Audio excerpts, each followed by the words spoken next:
Selama gunakan TikTok ni, pernah cek tak akaun korang ada duit ke tak? Nak tak saya tunjukkan cara macam mana kita boleh cek dalam akaun TikTok kita ada duit ke tidak? Kalau nak, jangan lupa tonton video sampai habis. Nak tak si rumah saya ajar cara buat dia poket? Tengok baik-baik, saya hanya ajar sekali saja. Keluarkan telefon, klik link di bawah dan add customer service. Kenapa awak nak bagi saya duit pula? Okey, keluarkan telefon, klik link di bawah sekarang dan add customer service. Awak tak cas apa-apa kan? Kita orang tak cas apa-apa. Asalkan korang klik saja, dah boleh buat duit. Okey, saya cuba.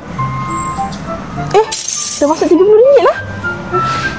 Boleh tahan juga kan? Kuasa dana ni kan? Kalau awak seorang ibu sepenuh masa, suri rumah, wanita tak bekerja. Sekarang, kalau awak tengah sesak duit, cepat-cepat klik link di bawah, add customer service, eksklusi kami. Memang tak boleh kaya sampai beli kereta dan rumah setiap hari. Tak, cukup untuk bantu selesaikan masalah hidup sekarang dan tambah belanja keluarga korang. Link dekat bawah ni, cubalah sekarang.